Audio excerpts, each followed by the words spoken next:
જ્યારે સમગ્ર દેશ 80મો સ્વતંત્રતા દિવસની ઉજવણી કરી રહ્યું હતું ત્યારે કોંગ્રેસના રાષ્ટ્રીય કાર્યાલય કોંગ્રેસના રાષ્ટ્રીય અધ્યક્ષ મલ્લિકાર્જુન ખડગે અને સોનિયા ગાંધીજી દ્વારા જે આપણું રાષ્ટ્રીય ગીત છે વંદે માતરમ, સમગ્ર ભારત એમનું પણ 150મું વર્ષ ઉજવી રહ્યું છે।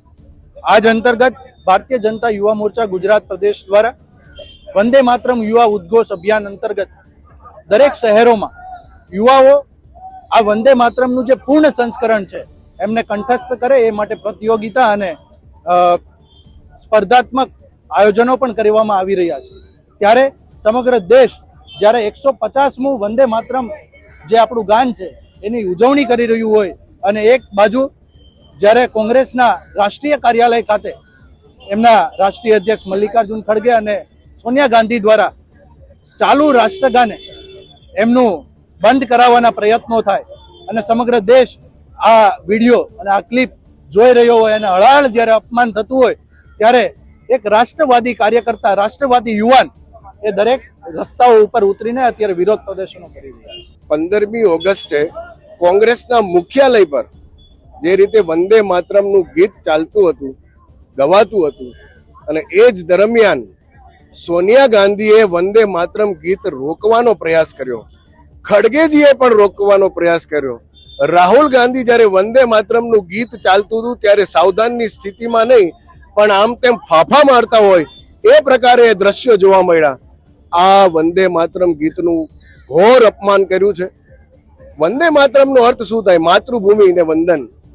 આ માતૃભૂમિને જ્યારે આજે આપણે ભારત માતાની જયકાર બોલાવતા હોઈએ અને વંદે માતરમનો નારો લગાવતા હોઈએ ત્યારે વંદે માતરમ જ્યારે બંકિમચંદ્ર ચટ્ટોપાધ્યાયે લખેલું ત્યારે સમગ્ર દેશમાં એક અંગ્રેજ ભારત છોડો એ મુહિમને બળ મળેલું હતું। એ વંદે માતરમ ગીતનો વિરોધ કરવાથી આજે કોંગ્રેસ પાર્ટીનું જે આપણે કહેવાય કે એમનું જે અંદરની મનોસ્થિતિ છે આખા દેશને ખબર પડી ગઈ છે અને આની એમને માફી માંગવી પડશે। સોનિયા ગાંધી કે જે કોંગ્રેસ પાર્ટીની રાજમાતા છે એમને ખાસ કરીને તો માફી માંગવી પડે, કેમ કે એમને ચાલુ ગીત પર સ્ટોપ સ્ટોપ એવા અમે દ્રશ્યો જોયા છે।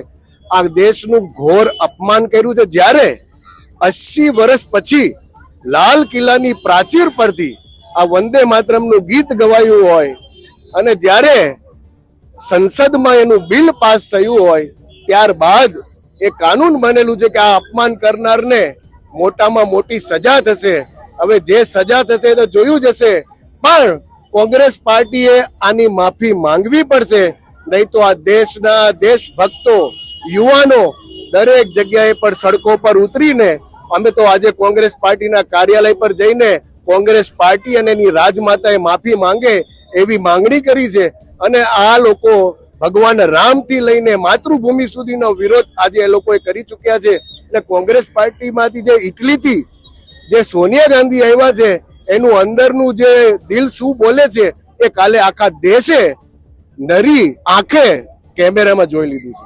15 ઓગસ્ટના રોજ કોંગ્રેસ કાર્યાલયે ભારત દેશનો ઝંડાનો આરોહણનો કાર્યક્રમ હતો દિલ્હી ખાતે।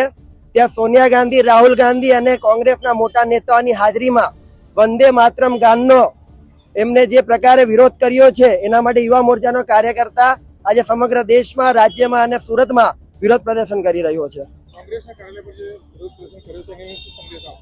અમારી એક જ માંગણી છે, સોનિયા ગાંધી, રાહુલ ગાંધી અને કોંગ્રેસના નેતાઓ જે વારંવાર દેશનું અપમાન કરે છે, સંસ્કૃતિનું અપમાન કરે છે, રાષ્ટ્રનું અપમાન કરે છે, એના વિરોધમાં અમે પ્રદર્શન કરી રહ્યા છીએ। અમારી એક જ માંગણી છે કે આ લોકો માફી માંગે, દેશ આ લોકોને માફ નહીં કરે એ પ્રકારનું આ લોકોનું વારંવારનું વર્તન રહ્યું છે।